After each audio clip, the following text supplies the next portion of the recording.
there are going to be many, many moments during this transition back into quote unquote normality where you will feel awkward, anxious, stressed out, etc. Do not make the mistake of just glossing over them or ignoring them. Welcome to the Ignited Recovery Podcast, a new way forward for anyone looking for answers but feeling left out. If you've been searching for empowerment, triumph, and purpose, you've found them right here. You won't hear the same solutions, and you're not going to have any excuses to fall back on, because Ignited Recovery allows heroes to rise and become their best selves. I'm Dr. Adi Jaffe, and I can't wait to be your guide on this journey. Are you ready to become an ignited hero?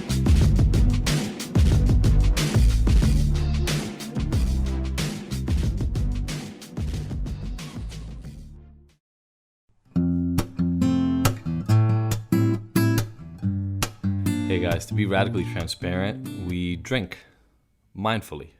Just like with the food we eat, we are extremely mindful of the drinks that we consume. We also drink tons of delicious non-alcoholic drinks. You know, the max amount of drinks that I actually like mindfully enjoying on any given night is really 2. After that, I love sipping on something that's good, but doesn't have to be filled with alcohol. Exactly. Same here. We honor what our bodies tell us, but we love a yummy cocktail. And that's why we absolutely love Damrock Gin. They are the first global gin brand to make both alcoholic and non-alcoholic versions of their gins with 17 botanicals included. Although it wasn't easy to create, their virgin gin tastes just like the real thing with carefully extracted flavors without losing their unique Damrock taste. Damrock is an authentic Amsterdam gin brand. They pride themselves on being a true Amsterdammer with their beverages being distilled right in the heart of Amsterdam. I love Amsterdam. Can we just go visit? Yes. They're proud but accessible, clever and genuine, and edgy but yet deep down smooth and charming, like me. So if you're going to hate me saying this, but it's damn tasty in a gin and tonic served with a slice of orange or 2. Head to damrockgin.com and use the code IGNITED, IGNTD, all capital, for 10% off your order. Go get it.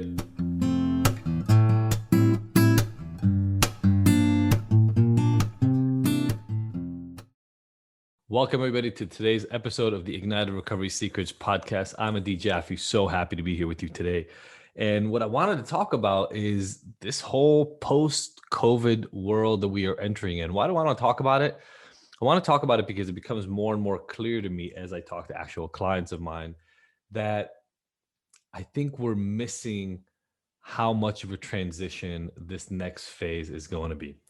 What do I mean by that? Millions and millions of people all over the US right now and the world are going back to work in offices. Maybe not like it was before, maybe not every day. Maybe you don't have to be there exactly at 9 on Friday in the morning, and maybe Monday, you get to leave early, or maybe it's only 2 days a week you get to go back, but in some way they're going back to their offices. And what I realize is happening to more and more people is that they think it's going to be a super simple return back to the way things were before. And then they're experiencing deep, severe anxiety and stress, and they're not understanding why. I wanted to point out at least a few of the reasons why the stress and the anxiety are going to be happening in your life if you're going through this right now, or maybe they're already going on, and show you a different way of looking at it so you can try to mitigate the problem and handle it now instead of letting it build up and then realizing it's a really big problem a little while from now. So let's just review a little bit where we've been, for the last year and a half or so. When COVID first hit and we were put under essentially like house arrest in our own homes, we all thought this was not going to last that long. We thought we're talking about weeks, maybe some of us knew it was going to be months. But the idea that it would be a year and a half or so before things went back to quote unquote normal was in nobody's mind. Which means that we did the best we could in the moment. We adjusted to the scenario ahead of us. And we thought the scenario ahead of us was a couple of weeks to a couple of months off of work. So we brought the stuff home that we needed to be able to work with, or we used our laptop to be able to connect to work. We set up either a makeshift home office, or we just worked in the living room or the dining room. As we're going to hear from one of my clients, she set up in her practice room for her music playing, where she would normally go and jam out. That's where she set up a secondary office. And you just did it because it's what you had to do. Work had to continue and you had to function, and there were no real resources. And then those shifts became almost the permanent thing that happened for a whole other year, right? There was no real planning for a lot of us. We adjusted and we fixed things and we shifted and we pivoted a little bit here and there to make it better, to make it more comfortable. Like maybe you left the dining room and you went to a guest room if you had one, or maybe you set up a corner in the living room instead of just being on the couch. But you sort of adjusted based on that original, I'll call it emergency reaction you had to the work. And then you had a whole year to adjust to it. Now, whether you wanted to or not, that became your new normal, right? It's just the thing you've been doing for a year and a half. So it became normal to you. As I talked about at the beginning, at the open here today, for one of my clients, when I was talking to her, she's an attorney, and so she was doing like murder cases in the dining room table, literally sitting next to where the kids are eating. Her music room became a place where she would just analyze cases and had all of her files and a desk full of legal files. I've had clients who essentially took over an entire area of the living room, and no longer the family couldn't function in anymore. This became their office. But it also meant that in the middle of the entire day, the family is walking around, kids are homeschooled, they're running around all day. And that's how this person got used to doing their work. We just adjusted to what is. And like everything else, we are incredibly adaptable animals. And that means that we will get used to anything. And then gradually, things start to open back up and our life is starting to release. And what I've seen happen over and over is people are pretty happy to go back to an office, but they imagine in their head one of two things. First of all, that the only feeling they will have is relief. And secondly, that when they go back, it'll feel normal again. And neither one of those things is happening. So let's discuss the first one. They believe that the only thing they will experience is relief. I want to tell you something. Change causes stress. Sometimes really good stress, but change causes stress. And just because you were so stressed out coming into this new way of COVID life for the last year and a half does not mean that when you try to return back to normal, you will just feel great about it. It's still change. It's still going to cause anxiety and it's still going to cause stress. How might this manifest in your life right now? First of all, you may not be used to being in a space with other people who are not your family, right? It may be literally almost a year since that has happened to you regularly. Number one, how do you engage in everyday small talk? How many times can you have the, so what was COVID like for you conversation before you just want to rip your hair out? Secondly, depending on your level of anxiety around COVID, being around other people might literally make you angry, upset, anxious, scared, depending on other people's hygiene, mask use, vaccine, etc. Those are things that you need to understand. There are things that you need to explore, and there are things that you need to be very upfront about. First of all, with yourself, and then with those around you.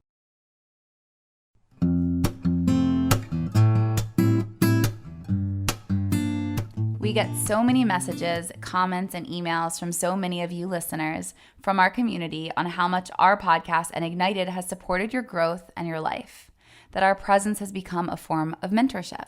And in order to continue that support and to connect more deeply with some of you in our community, I've recently joined MentorCam, an app that connects you to experts like myself that you just may not otherwise have access to for personalized one-on-one advice and ongoing mentorship. You can find experts on a variety of topics related to career development, dating and relationships, and health and wellness, with whom you can connect and engage with in a private conversation through video messages in the app. Each and every message is purposefully created to answer your specific question. Mentoring is invaluable. We are creatures of habit and comfort, but to continue to grow and better ourselves in our society, we need to step out of our own bubble, out of our own way, and tap into the power of one another, which is exactly what MentorCam allows us to do. And I want to make myself available to as many of you as I can. And so for our Ignited listeners, I'm doing a special promotion. I'm offering a response to your first question on MentorCam for only $1.99. So if I don't think you can get away with $1.99 for an answer from me at this point. No. You can download the app in the App Store on your iPhone or Android device by searching for MentorCam. And so just download the app and ask me your question. Let's dive deeper.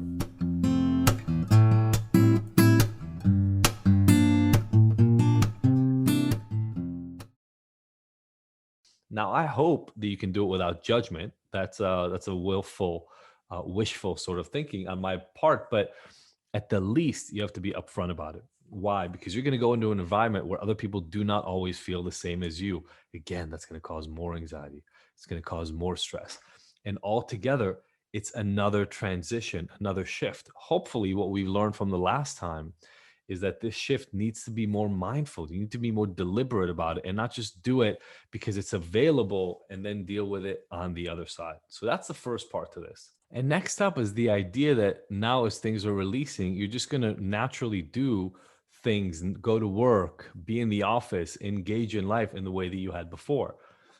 A lot of us, depending on which surveys you look at, 50, 70% of workers realized that they really missed the workplace, but yet realized that there were many, many practices that they actually enjoyed by being able to be at home. This is an opportunity. I believe change is always an opportunity, and it is an opportunity to explore what you truly want and then create that change in the outside environment. So, how often do you go to work? What time do you show up? What level of engagement do you have with your family now that you are working sometimes away from home again? Do you travel or not for work? All those things are up for grabs in a way that they've never been before. But here's what I can promise you: if you don't put specific attention to it, if you don't talk about it with your boss, with your colleagues, etc., and think about then create the changes you want, changes will happen and they will be forced upon you. What do I mean? The office is going to create new standards. The company is going to create new standards. Your boss, your direct supervisor, your manager, they have the way that they would like for things to be done, but they are more open now. And people are more aware now that there are different realities and different way of functioning than ever before in our history that I know of. Use this opportunity. Again, I want to go back to some of these examples I talked about. My client who was going back to work couldn't understand why she was so stressed out at her work environment. And then as we started talking about it, she said, well, one of the things is I realized all my work stuff is here now. So actually going to the office is making me stressed out, not because of the office environment necessarily so much, but because things are at home. What did that mean? That meant that in her head, being home was actually better now. Was it truly better than being in an office? I don't know, but she was more used to it and it was stressing her out to go into the office. So we started analyzing it more and more. And that's when it came down to, well, what are you actually doing at work in the office? And when we talked about it, it started gradually becoming clear to her that it's not that she liked working at home more, it's just that she adjusted to it. And if she really thought about it, it made it impossible to not think about work, even if in her quote unquote off work hours. Why? Because as I mentioned before, for instance, she would work right by the dining room table looking at murder cases. Well, later on, whether the file was sitting right there, whether they were eating dinner, whether the file was open or closed, or even if it wasn't sitting on the table at all, but she just remembered it in her mind's eye, she remembered sitting at that spot looking at a specific case. Even while prepping dinner, while setting the table, and while eating with her kids, these murder cases would sort of just flash and pop in and out of her consciousness, completely disturbing her ability to just be present with her family in the moment. When she would go to her music room, the files were everywhere. The computers were right there. Well, those are all triggers, visual triggers, right? You're literally standing there playing an instrument, and then you see the computer, and your brain immediately goes to what it sees on that computer, which happens to be work. So even her, recreational activity of just hanging out, playing music, got destroyed and got disturbed by work all the time. And so what we decided to do instead was, well, let's move at least the most important things you need the most focus on from home back to work so you can separate your two worlds. And let's identify the times that are the best for you to go into the office versus the times that are the best for you to do some of this work from home. But let's get back to delineating the two separate spaces, right? It's good to have separation, but you may have realized you don't want as much separation as you've had before. I think, again, as I mentioned earlier, there's a huge, huge possibility here, right? And that is the opportunity that we will actually think about, discover, and then put into action a way of work life balance or a way of working at all that we never even thought we had the right to ask for, but now we understand is at least feasible. It's at least possible. We don't have to take things for granted anymore. And I would actually argue that if we take them for granted again, then a new reality will be created for you. And it won't necessarily be one that you like, but you will deal with it because such is life. This is the moment you get to grab this bull by the horn. What did you like about being at home more, and what did you not? Which of those things can you change? And which of those things do you have the power to go to your boss and say, hey, you know what I realized? I realized I work better in the afternoons. So if it's okay with you, I'm going to start out the mornings. I'll still do any remote meetings I need or whatever from home if they're really necessary, but I'll start the morning at home. I'll come into the office around 11 or 12, work through lunch and dinner, and then I'll come back home a little bit later. You'll find many, many more bosses, managers, et cetera, supervisors open to some of these things, especially if you've been working remotely exclusively, because they've also had the experience of recognizing that the old way of working was not ideal. It was definitely not perfect. In the end, what I want for you as well as so many of the clients that I work with is this. At Ignited, we have 3 principles: honest exploration, radical acceptance, individualized transformation. There are going to be many, many moments during this transition back into quote unquote normality where you will feel awkward, anxious, stressed out, etc. Do not make the mistake of just glossing over them or ignoring them. I want you to understand and think about why you're having those experiences so you can actually come to terms with them and then change them instead of simply dealing with whatever comes our way. We're all coming out of an experience none of us could have imagined a year and a half, 2 years ago, but it is, and it was, and whatever the next reality of us here, both working and in our families at home, is going to be dictated by the way that we move forward on this. So I urge you to be deliberate and mindful about this, and to send us any questions, any thoughts, any specific practices or things that you put in place that have helped you overcome the stress and the anxiety of shifting out of the COVID world and back into the new normal. Goodbye. Thank you so much. Have an amazing weekend. See you next week.